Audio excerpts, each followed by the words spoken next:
The Spurs and the Thunder rematch in Thursday night's game, and LaMarcus Aldridge in that Thursday night game put up a career-high 56 points. Spurs hit their first 14 three-pointers. Wow. And tonight we get an encore between those two teams. Oh, man, this should be an exciting one. What are you looking most forward to seeing, Griff? Well, I think it's fascinating that since December 1st, OKC was the second best, most efficient defensive team in the league, and San Antonio had been 7th in that span.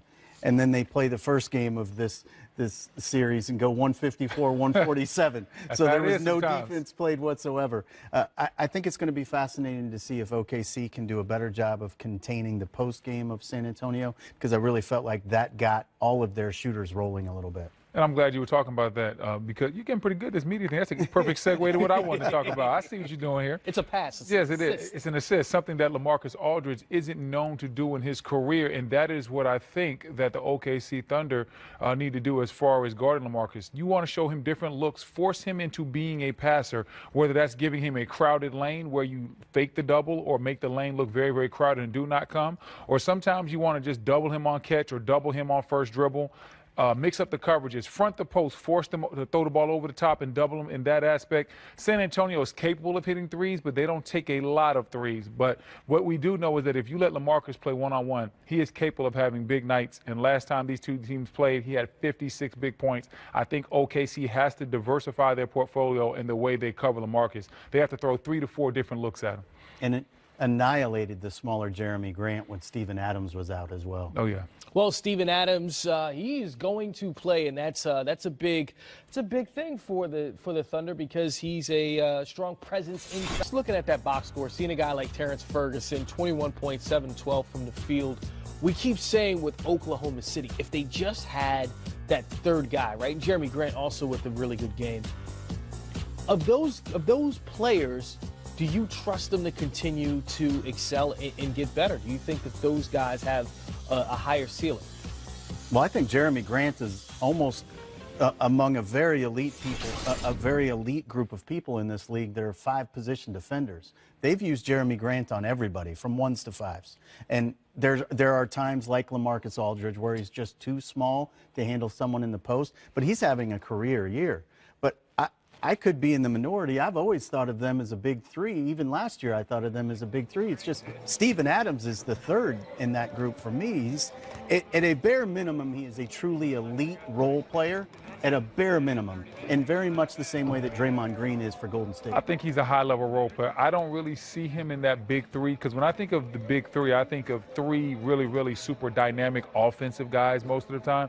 Like when I think of, Golden State's big 3, I think of Clay, Steph, and Durant. When I think of OKC, I think of the big 2, and I think of Steven Adams being a super, super duper role player who plays his role to the best of his abilities. And so that's why I view him at. But to go to your point about shooting, I do think they still need an elite shooter. I like what Grant has done.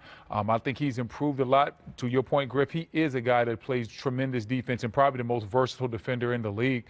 But when you talk about a playoff series, and you talk about teams shrinking the floor against Paul George and Russell Westbrook, they're going to give guys like Ferguson, Grant, Schroeder all the jumpers they can handle, because if you're a team, you're saying, hey, I know Paul George is good enough to beat me. I know Russell Westbrook is good enough to beat me. But I don't know if Ferguson can hit 3 out of 7 jump shots 7 games in a row in the series. I don't know if a guy like Schroeder, who's an excellent driver and gives them good minutes, I don't know if he can beat me consistently from the perimeter, and that is what teams will try to do, kind of similar to how OKC was built before Durant left, and they would make the guys like Robertson and Dion Waiters beat them, because you know that you don't know, but you'll live with those guys beating you. I think they need a shooter. Well, looking at their front line, Steven Adams with the ankle issue, he will play again tonight. But how do you view their depth? Let's say, for instance, you see him go down with the ankle. If he has an issue late in the season, or if he gets into foul trouble in a game, what do you think of their depth up front?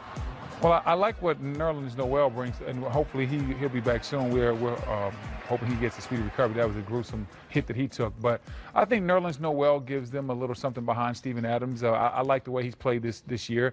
He's solid. He's not Steven Adams. He's not on his level, but he can give them something on the inside, so they have a little bit of a post presence when Steven Adams isn't playing.